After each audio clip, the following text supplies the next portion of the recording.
하나님 말씀 시편 3편 1절에서 8절 말씀입니다.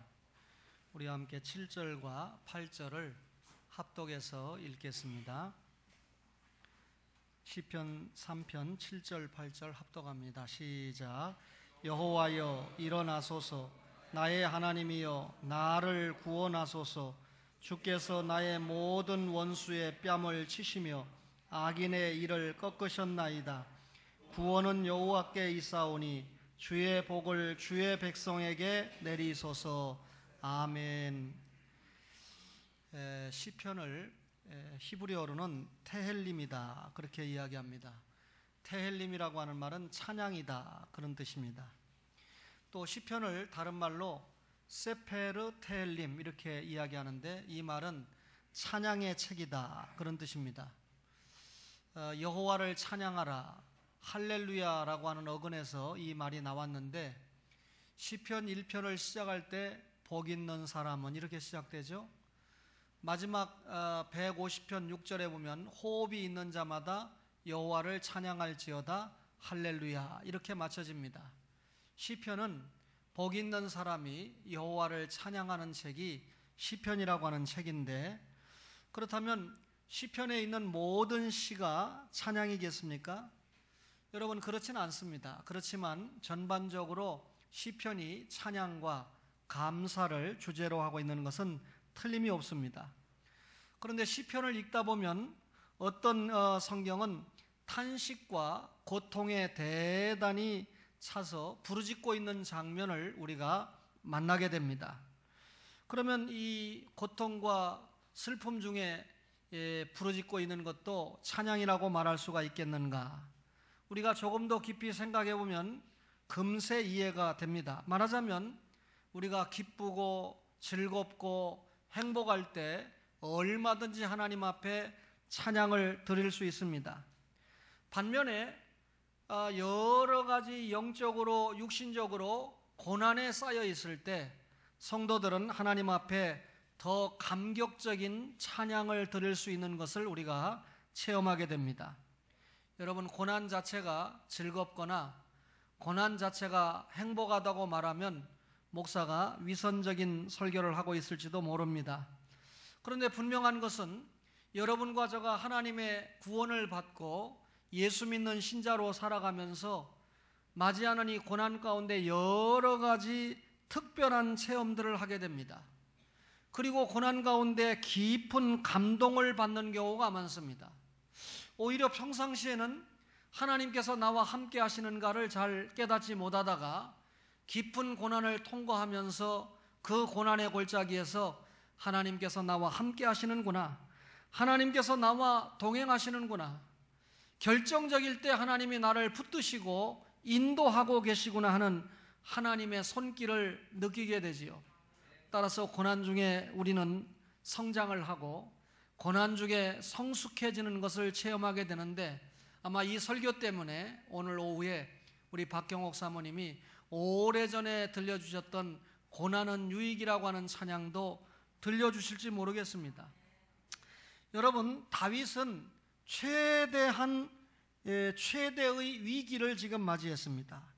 3편 1절과 2절을 볼까요? 여호와여 나의 대적이 어찌 그리 많은지요, 일어나 나를 치는 자가 많으니이다. 많은 사람이 나를 대적하여 말하기를 그는 하나님께 구원을 받지 못한다 하나이다 셀라, 이렇게 기록을 했습니다. 다윗이 왕을 지낸 사람이지만 엄청난 고난의 사람이기도 했습니다. 오늘 1절에 보니까 어찌라고 했는데 원수들의 수가 엄청나게 많은 것을 탄식하는 표현이 어찌라고 하는 표현입니다. 다윗에게 수많은 고난들이 있었습니다. 그 중에서도 오늘 이 본문을 통해서 보면 다윗이 최대의 고난을 맞이하고 있는 것을 알게 됩니다. 그것은 다름 아닌 자신의 아들 압살롬이 자기를 죽이려고 쫓아오는 겁니다. 아들이 아버지를 해치려고 쫓아오는 것입니다. 압살롬은 다윗의 세 번째 아들이었죠. 첫 번째 아들이 암논이고, 두 번째가 길르압이고, 세 번째가 압살롬인데 다말의 오라비 아닙니까? 그런데 이 압살롬이 지금 자기 아버지 다윗을 죽이려고 쫓아오고 있어요. 다윗은 아들이 죽이려고 하는 그 해를 당하지 않기 위해서 도망을 가고 있는 중입니다.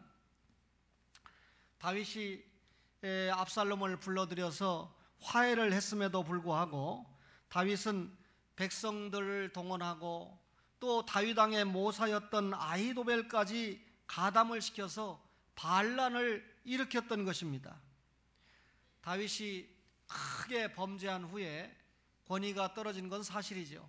잘 아시는 것처럼 다윗이 간음죄를 범하고 살인죄를 범하는 엄청난 죄를 범하지 않았습니까? 백성들의 마음이 다윗에게서 서서히 떠나고 있었습니다. 이런 기회를 압살롬이 놓치지 않고 4년 동안이나 세밀한 준비를 하면서 백성들의 마음을 얻어갔습니다. 성경에 보니까 당대에 압살롬보다 잘생긴 사람이 없었다.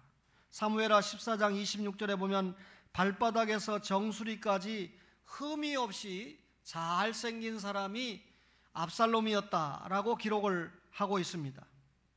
다윗을 모반한 이런 압살롬에게 사람들의 마음이 모아지고 있었습니다. 많은 사람들의 인심이 다윗을 떠나면서 셋째 아들인 압살롬에게 모아지고 있었습니다. 심지어 다윗의 친구였고 다윗의 책사였던 아히도벨까지도 다윗을 배반하고 압살롬의 수중에 들어간 정도가 되고 말았습니다. 이제 압살롬과 같이 젊고 압살롬과 같이 힘이 있고 능력 있는 사람이 이스라엘이라는 나라를 이끌어가야 된다라고 생각했던 것이 민심이었습니다. 이 소식을 들은 다윗은 도망갈 도리밖에 없지요. 지금까지 지켜왔던 왕궁을 떠나고 말았습니다. 도망했습니다. 그리고 기드론 시내를 건너서 감람산길로 올라갔습니다. 다윗이 얼마나 부끄러웠던지 머리를 들 수가 없습니다. 피난을 가면서 다윗이 눈물을 흘리면서 갑니다. 얼마나 급하게 왕궁을 빠져나왔던지 신발도 신지 못하고 맨발로 달려나왔습니다. 자신의 처지를 생각하면서 눈물을 뿌리면서 걷고 있었습니다. 수많은 백성들이 다윗을 지지하여 이스라엘의 왕국이 열렸지만 지금 다윗을 따라가는 백성들은 고작 600명에 불과했습니다. 이 600명도 다윗과 함께 울면서 피난길에 올랐던 것입니다. 이런 상황을 다윗이 오늘 뭐라고 합니까? 일어나 나를 치는 자가 많소이다. 수많은 사람들이 다윗을 향해서 말합니다. 다윗은 하나님께 구원을 받지 못한다. 다윗을 하나님이 버렸기 때문에 아무도 다윗을 돕지 않을 것이다. 이렇게 사람들이 다윗에 대해서 조롱을 하고 조소를 합니다. 아들이 아버지를 반역을 했습니다. 친구가 다윗을 반역을 했습니다. 수많은 사람들이 다윗을 떠나서 반역자의 편에 가담을 했습니다. 그리고 백성들이 다윗을 조롱하고 비웃었습니다. 도무지 희망이 보이지 않는 최대의 위기를 다윗이 지금 맞이하고 있는 것입니다. 오늘 이 본시의 상황을 살펴보면 다윗이 예루살렘 성전에서는 빠져나와서 아직까지 요단강은 건너가지 않은 그런 시점입니다.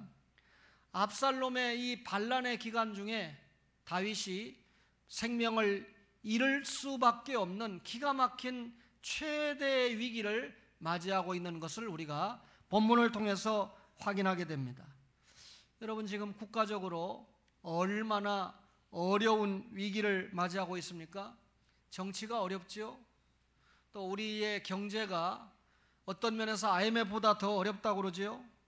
사회적으로도 굉장한 위기를 맞이하고 있습니다. 뿐만 아니라 외교도 굉장히 어려움을 맞이하고 있는 것이 사실입니다.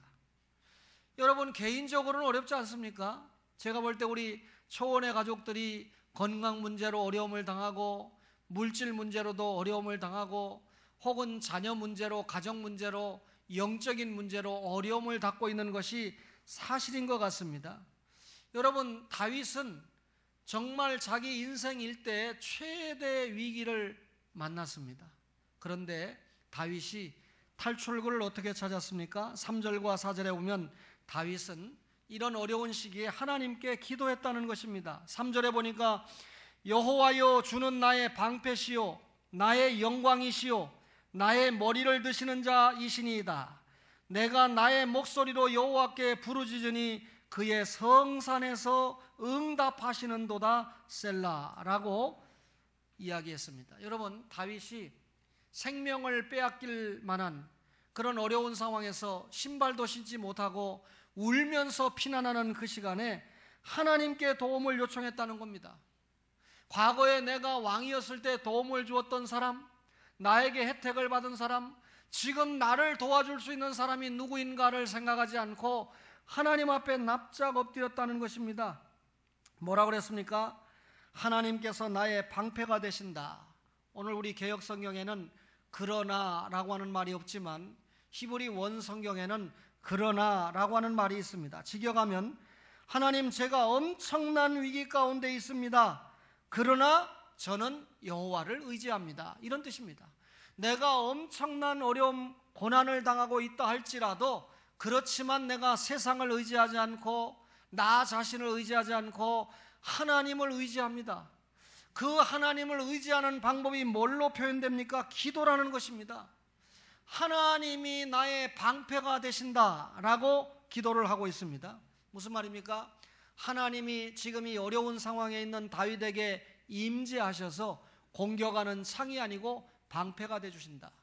마귀가 아들 압살롬을 흔들어서 나를 죽이려고 하고 백성들이 배신하고 친구가 배신한 이 기가 막힌 시간에 하나님께서 나의 방패가 되어주신다. 여러분, 사람이 방패가 되어주는 것이 아니고 하나님께서 다윗의 방패가 되어주실 때 결과는 다윗에게 승리인 것은 분명하지 않습니까? 하나님이 나의 방패가 되신다. 여러분과 저가 어려움을 당하고 있습니까? 고난이 유익인 것은 하나님께서 여러분과 저의 방패가 되시기 때문인 줄로 믿습니다. 동시에 하나님은 다윗의 영광이 된다. 나의 영광이시오 라고 고백했습니다. 다윗이 인생 일대에 목적으로 삼는 것은 하나님 영광이거든요. 그런데 지금 다윗이 하나님의 영광을 돌려드려도 될까 말까인데 엄청난 죄 때문에 부끄러운 고난을 당하고 있지 않습니까? 하나님 앞에 부끄러운 고난 때문에 지금 욕을 당하고 있습니다. 그럼에도 불구하고 다윗은 생각합니다. 내가 당하는 부끄러움과 욕 때문에, 내가 당하는 고난 때문에 어떤 결말이 생긴다 할지라도 그 자체로 하나님께 영광을 돌려야 된다라고 하는 확신을 버리지 않고 있는 것입니다. 다윗은 고백합니다. 나의 머리를 드시는 자가 하나님이시다. 여러분, 고개를 떨구고 있어요. 왜 떨굽니까? 부끄러워서 떨구고 있습니다. 회개하느라고 떨구고 있습니다. 하나님 앞에, 사람 앞에 도무지 얼굴을 들 수가 없습니다. 그런데 그 다윗의 머리를 드시는 분이 누굽니까? 하나님 자신이라는 겁니다. 무슨 말이지요? 하나님이 세운 다윗의 부끄러움을 씻어주신다. 다윗을 회복시켜 주시는 분이 사람이 아니고 하나님 자신이시다라고 하는 말입니다. 지금 다윗이 시리에 빠지고 좌절에 빠졌는데 그런 엄청난 부끄러움 속에서도 의기양양할 수 있는 것은 하나님께서 나의 방패가 되시고 하나님께서 나의 영광이 되시고 하나님께서 나의 머리를 들어주시는 분이기 때문이시다 라고 믿고 기도하고 있는 것이죠. 여러분, 하나님께서는 우리의 기도에 반드시 응답을 해 주십니다. 그 기도에 응답해 주실 때요, 어떤 때는 신속히 응답을 해 주시기도 하고 어떤 때는 여러분과 저에게 인내하면서 더 기도하고 훈련받으라는 뜻으로 조금 더디게 응답을 해 주실 때도 있습니다. 분명한 것은 우리가 기도한 것은 하나님께서 반드시 응답을 해 주시는데 어떤 때는 우리가 기도하지 않은 것까지 덤으로 하나님께서 더 많은 것으로 응답을 내주시는 것을 우리가 체험을 하지 않습니까? 분명한 것은 하나님께서 기도에 응답을 해주신다. 다윗은 그렇게 믿었습니다. 그렇기 때문에 엄청난 어려움을 당한 그 최대의 위기 순간에도 다른 곳으로 돌파구를 찾지 않고 하나님 앞에 기도하면서 돌파구를 찾았다, 그 말입니다. 고난과 환난 중에 사람을 의지하지 않았습니다. 권력을 의지하지 않았습니다. 명예를 의지하지 않았습니다. 오직 하나님을 의지했습니다. 그 하나님만을 의지하지 않는다는 믿음의 표현이 기도로 분명하게 표현이 되고 있지 않습니까? 용서하세요. 저는 생각할 때 우리 이 박경옥 사모님이 정말 축복을 많이 받으신 분이다 라고 생각을 합니다. 딸이 어렵다고 하는 중국의 대학에 입학을 해서 축복을 받았다, 그런 말이 아닙니다. 목사님이 박사학위 공부를 끝내고 제가 언젠가 초청을 받아서 갔었는데 그때보다 지금 훨씬 더 외적으로 내적으로 부흥했다, 그걸 제가 축복이라고 말하는 것도 아닙니다. 물론 축복이죠. 우리 이 박사모님이 보니까 오늘은 우리 교회 너무 큰 교회 오셨어요. 보면 그저 10명 정도 모이거나 그렇게 모이지 못하는 교회도 가서 찬양을 하십니다. 거기가 뭐 교통비를 제대로 드리겠습니까? 아니면 뭐 사례를 제대로 드리겠습니까? 그런데도 개척교회에 가서 찬양을 합니다. 위로를 합니다. 때에 따라서는 이 교통비는 그만두고 자기 이 지원을 해주면서까지 다니시고 계시죠. 저는 사모님이 과거나 지금이나 우리가 오래전부터 사모님을 만나고 있지 않습니까? 전혀 변하지 않고 하나님 앞에 찬양 사역자로서 갖는 믿음을 통해서 하나님 앞에 영광을 돌리면서 사명을 감당하는 이 자체가 우리 사모님은 축복받은 분이다, 그렇게 생각합니다. 오늘 오후에 이런 사모님을 만나게 되는 여러분과 저가 굉장히 복된 시간이다, 그렇게 생각을 합니다. 할렐루야. 여러분, 다윗은 두려워하지 않았어요. 큰 위기 가운데도 오히려 확신에 차 있었습니다. 오늘 5절과 6절을 보실래요? 내가 누워 자고 깨었으니 여호와께서 나를 붙드심이로다.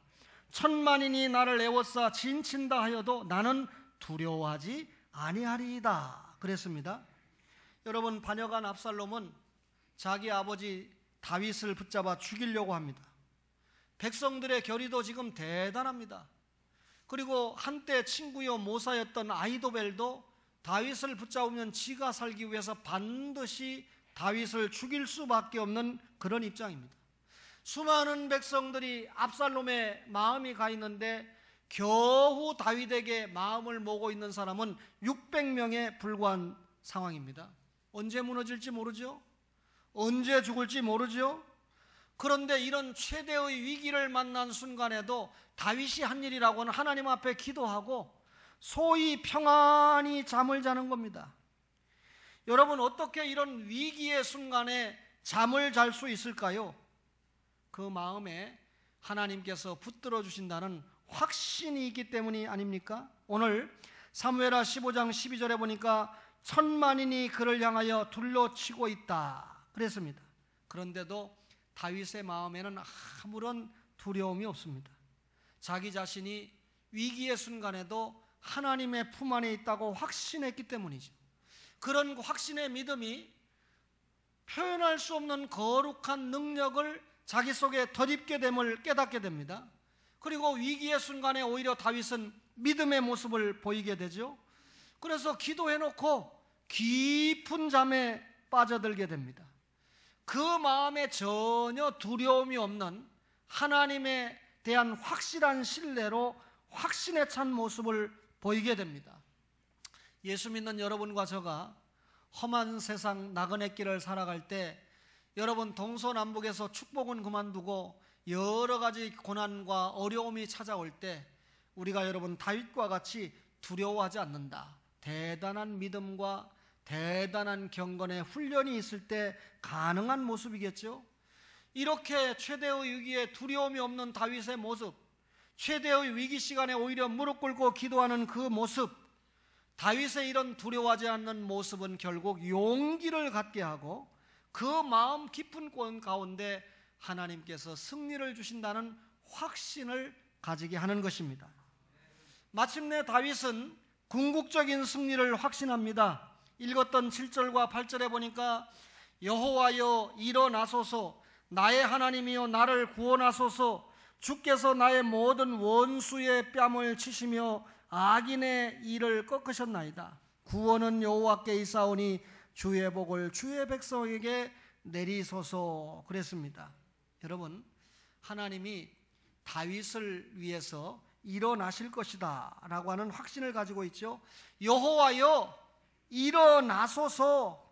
다윗이 확신을 가지고 이런 요청을 할 수 있는 것입니다. 여러분, 하나님의 임재 상징이 구약의 언약궤 아닙니까? 여러분, 그 언약궤 하나님이 임재하신다, 이스라엘 백성들은 그렇게 믿었습니다. 통치자가 그의 보좌에서 어떤 통치를 할 때 벌떡 일어나서 지시를 합니다.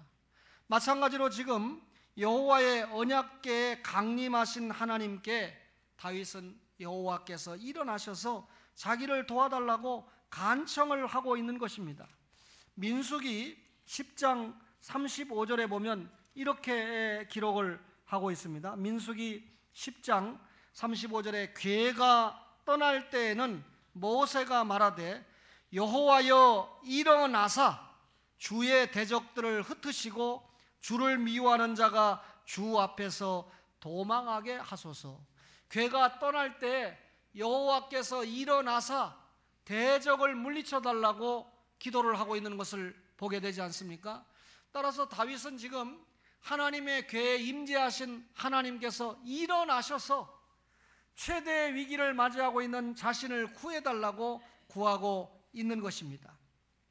다윗의 모든 원수의 뺨을 치시고 악인의 일을 과거에 꺾으셨던 것처럼 이방 나라들과의 싸움에서 하나님께서 도와주셔서 다윗이 전무후무한 승리를 거두었던 것처럼 지금 내가 개인적으로 최대의 위기를 당했을 때 사람이 아닌 하나님께서 도와주심으로 승리할 수 있도록 여호와여 일어나소서라고 확신에 찬 요청을 했던 것입니다. 상황은 매우 급박하고 비관적이었습니다. 그러나 다윗의 마음에는 그런 급박함이나 비관적인 마음을 갖지 않았습니다. 오늘 뭐라 그럽니까? 구원은 여호와께 있사오니 주의 복을 주의 백성에게 내리소서라고 말하면서 위기 중에도 하나님만을 의지하고 있는 다윗을 보게 되지 않습니까? 가장 어려운 상황에서도 다윗은 사건의 결말을 보고 있습니다. 구원은 여호와께 있기 때문에 반드시 이 사건 앞에서 자신과 백성들은 승리할 수밖에 없다라고 하는 것을 확신하고 있습니다. 왜 그렇습니까? 다윗의 승리가 자신의 승리가 아니고 하나님의 승리라는 것을 확신하고 있기 때문입니다. 따라서 하나님이 승리하기 위해서는 하나님이 당신의 구속 역사를 위해서 왕으로 찍어놓은 다윗이 실패할 수 없다는 거죠. 적어도 아브라함과 다윗의 우선으로 예수님께서 오시는 거 아닙니까? 적어도 혼란한 사사시대 때 유다 지파의 남자들이 다 죽었을 때 룻과 보아스의 기업 무르기를 통해서 그 증손자로 다윗을 준비하지 않았습니까? 하나님의 구속 역사가 끊어지지 않도록 하기 위해서 준비된 다윗입니다. 지금 다윗이 압살롬에게 비참하게 패하고 죽는다면 하나님의 구속 역사가 흔들릴 수 있는 위험에 처하고 있습니다. 다윗은 이것을 알았습니다. 하나님, 나의 승리가 아니고 하나님의 승리인 것을 믿습니다. 그 말이죠. 그래서 다윗은 확신에 차서 여호와여 일어나소서. 당신의 구속 역사가 압살롬 때문에 좌절되어서야 되겠습니까? 하나님이 정하신 당신의 나라 역사가 이 다윗의 연약 때문에 훼손되어야 되겠습니까? 방해를 받아서야 되겠습니까? 다윗은 자기를 따라온 요압과 아비새와 이때에게 나를 위하여 소년 압살롬에게 너그러이 대우하라. 자기를 죽이려고 했던 아들을 너그럽게 대우하라고 요청합니다. 그러면서 오늘 마지막에 주의 복을 주의 백성에게 내리소서라고 말합니다.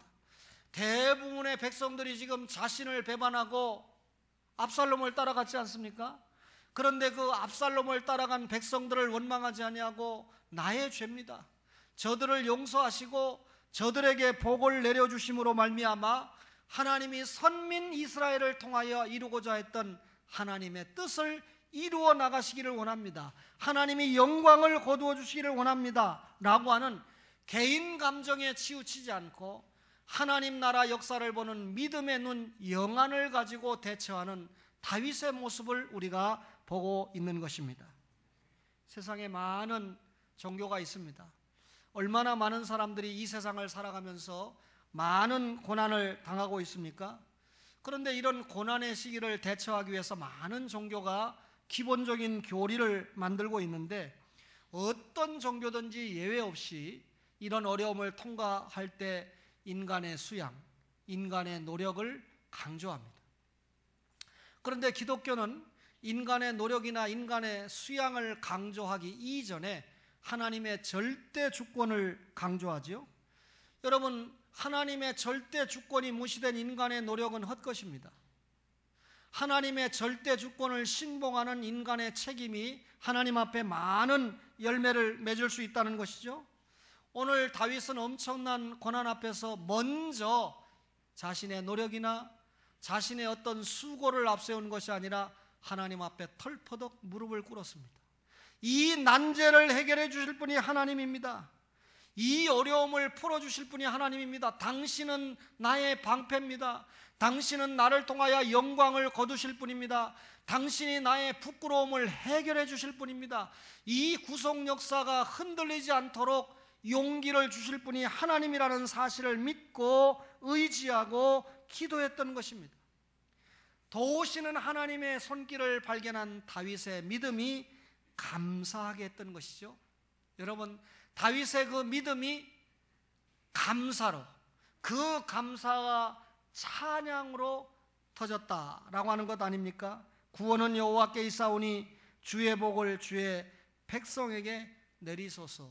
여러분, 우리 초원의 가족들이 말씀과 찬양, 이 찬양의 대목에서 우리 사모님같이 음악을 할 줄 아는 사람이 한 사람도 없는데도 불구하고 이 십수명의 찬양대원들이 이렇게 열심히 연습을 해서 하나님 앞에 영광 돌리는데, 영광 돌리는 그 짧은 4, 5분, 3, 4분의 시간보다 연습하는 그 시간이 이분들에게 더 은혜가 되는 시간이고, 또 오후 예배를 마치고 또 연습하는 그 시간이 얼마나 은혜가 되는 시간인지 모릅니다. 이분들의 찬양을 볼 때마다 우리 교회는 소망이 있고 참 하나님 앞에 감사한 교회다, 이렇게 생각을 하는데, 오늘 오후에 또 우리가 귀한 찬양 사역자들이 이렇게 방문을 해주셔서 마음을 열고 하나님 앞에 믿음으로 마음껏 찬양할 수 있는 시간을 맞이하게 되니 얼마나 감사한지 모릅니다. 사랑하는 초원의 모든 가족 여러분, 우리가 말씀과 성령의 인도를 통해서 신앙생활하는 가운데 우리의 믿음을 마음껏 감사함으로, 마음껏 기도함으로, 마음껏 찬양함으로 하나님 앞에 영광 돌리는 초원의 모든 가족들이 되시기를 주님의 이름으로 축원합니다. 축원합니다.